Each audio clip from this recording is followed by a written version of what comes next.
سر ننگا کر کے نماز پڑھتے ہیں اور پاؤں کھلے کر کے نماز پڑھتے ہیں۔ اصل میں سر میں اللہ تعالیٰ نے ایک دماغ رکھا ہے، جوہر رکھا ہے، اور یہ اس کی عقل کے دشمن ہے۔ گرمی میں خوب اس کو جلاؤ اور سردی میں خوب اس کو جو ہے وہ ٹھنڈا کرو تاکہ وہ دماغ جو ہے معاف ہو جائے۔ ایسے حضور صلی اللہ علیہ وسلم کے بارے میں ترمذی شریف شمائل ترمذی کے اندر امام ترمذی نے لکھا ہے کہ حضور اکثر کے اوپر پگڑی باندھتے تھے اور بعض اوقات سر کو تیل لگاتے تو پھر ٹوپی کے نیچے ایک اور کپڑا رکھ لیتے تھے تاکہ ٹوپی کو تیل نہ لگے۔ اور یہ بات تو ان کے بزرگ جو ہیں بدیع الدین آنکھ جھنڈا، اس نے بھی مضمون لکھا، مجھے پورے ذخیرہ احادیث میں کہیں ایسی حدیث نہیں ملی کہ حضور صلی اللہ علیہ وسلم کے پاس کپڑا ہو آپ نے پھینک کر ننگے سر نماز پڑھی ہو۔ آج کل جو ہے وہ ہمارے نوجوانوں نے اس کو شعار بنا لیا، یہ جو ہے وہ کہتے ہیں کہ صحیح نہیں ہے۔ وہ قسطوں کے اندر یہ مضمون ختم نبوت نے بھی شائع کیا تھا ان غیر مقلدین کے حوالے سے، پہلے غیر مقلدین کے یہ الاعتصام میں شائع ہوا تھا۔ اور اسی طرح داؤد غزنوی جو ہے وہ ننگے سر نماز پڑھنے کے بڑا مخالف تھا، کتاب داؤد غزنوی کے اندر لکھا ہوا ہے۔ اور فتاوی علماء حدیث کے اندر لکھا ہے کہ داؤد غزنوی سے کسی نے یہ سوال کیا کہ ننگے سر نماز پڑھنا کیسا ہے؟ انہوں نے کہا کہ اگر کہیں سفر میں ہے اتفاقاً کپڑا نہیں ہے تو ٹھیک ہے، وہ مجبوری ہے، پڑھ سکتا ہے، لیکن ننگے سر سستی کی وجہ سے نماز پڑھنا، کپڑا ساتھ نہ رکھنا، اس کو اللہ تعالیٰ منافقوں کی نماز کہتا ہے کہ اذا قاموا الی الصلاۃ قاموا کسالى۔ اس سستی کی وجہ سے کپڑا سر پہ نہ رکھنا یہ منافقوں والی نماز ہے۔ اور اگر جو ہے وہ اس کو عبادت سمجھتا ہے ننگے سر نماز پڑھنے کو تو یہ یہودیوں کے ساتھ مشابہت ہے کہ یہودی ننگے سر عبادت کرتے تھے، اور اگر جو ہے وہ اس کو فیشن سمجھتا ہے تو یہ انگریزوں کے ساتھ مشابہت ہے۔ تو بہرحال یہ ننگے سر نماز پڑھنا اچھی چیز نہیں۔ یہ جواب دیا تو سوال کرنے والے نے پھر سوال کر دیا کہ اس میں حرج کیا ہے کہ کوئی ننگے سر نماز پڑھ؟ اس نے کہا کہ تیرا سوال ایسے ہی ہے جیسا کہ کوئی آدمی یہ پوچھے کہ اس میں کیا حرج ہے کہ کوئی آدمی نماز پڑھنے کے بعد 5 منٹ کے لیے سر نیچے ٹانگے اوپر کر لے۔ فرمایا کہ جس طرح ہر عقل مند سمجھے گا کہ یہ ایک بے وقوفی والی حرکت ہے تو اسی طرح یہ بھی ننگے سر نماز پڑھنا بھی بے وقوفوں والی حرکت ہے۔ اور بخاری شریف کے اندر روایت ہے سجدے کے باب میں کہ صحابہ کرام پگڑی کے اوپر سجدہ کرتے تھے، یعنی پگڑی کا پیچ آگے کر لیتے تھے اگر وہ گرم جگہ ہوتی یا زیادہ ٹھنڈی ہوتی تو معلوم ہوا کہ صحابہ کرام کے سروں کے اوپر پگڑیاں ہوتی تھی، ننگے سر نہیں ہوتے تھے۔ اسی طرح یہ باب الصلاۃ فی الثیاب کے الفاظ ہیں، 100 کی جمع ہے تو کم از کم 3 کپڑوں کے اوپر بولا جاتا ہے کہ ایک سر کا کپڑا ہو۔ مولانا مفتی محمد شفیع صاحب رحمۃ اللہ علیہ انہوں نے خذوا زینتکم عند کل مسجد قرآن کی جو آیت ہے کہ اپنی زینت یعنی لباس اختیار کرو نماز کے وقت، اس میں لکھا ہے کہ یہ سر کی زینت جو ہے یہ سر کا لباس ہے، لہذا اس سے بھی معلوم ہوا کہ سر ڈھانپ کے نماز پڑھنی چاہیے کیونکہ خذوا زینتکم یہ قرآن پاک کا حکم ہے۔ اور ابن ابی شیبہ انہوں نے تقریباً 17 روایتیں نقل کی ہیں 2 بابوں کے اندر کہ اگر کوئی پگڑی کے پیچ کے اوپر سجدہ کرے تو جائز ہے یا جائز نہیں۔ بعض مکروہ کہتے تھے، بعض مکروہ نہیں کہتے تھے۔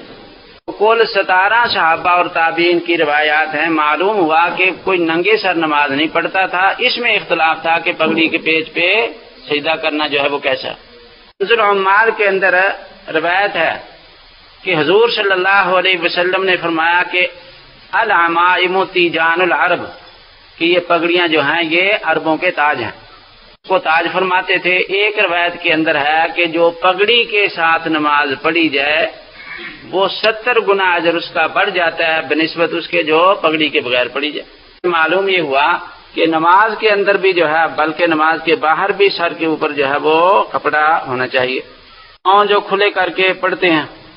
ایک تو کہتے ہیں کہ شیطان کا بچہ گزر جاتا ہے اس لیے ہم اس کا راستہ جو ہے وہ بند کرتے ہیں۔ ایک لطیفہ بھی ہے کہ ایک حنفی کھڑا تھا غیر مقلد ساتھ ہے، وہ اس کے پاؤں کے اوپر پاؤں چڑھاتا جاتا ہے، وہ پیچھے کرتا ہے پھر چڑھا دیتا ہے، آخر تنگ آ کے اس نے اس کی یہ چھوٹی انگلی جو ہے اس کے اوپر ایڑی ماری، تو انگلی چڑھا رہا تھا انگلی کے اوپر، اب اس کی چیخ نکل گئی، لڑنے لگ گیا، نماز ٹوٹ گئی دونوں کی۔ وہ کہتا ہے کہ تو نے کیوں مارا مجھے، یہ ایڑی کیوں ماری ہے؟ کہتا ہے تو کیوں میری انگلی کے اوپر انگلی چڑھاتا تھا؟ کہتا ہے کہ اللہ کی قسم شیطان داخل ہو جاتا ہے، اس کو میں روکنے کی کوشش کرتا تھا کہ شیطان نہ درمیان میں آ جائے۔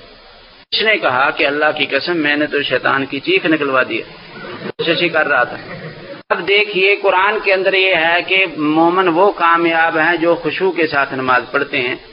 قد افلح المؤمنون الذین هم فی صلاتهم خاشعون، جب دوسرے کی انگلی کے اوپر انگلی چڑھاتا ہے نہ اپنا خشوع رہے گا نہ ہی اس کا خشوع رہنے دے گا۔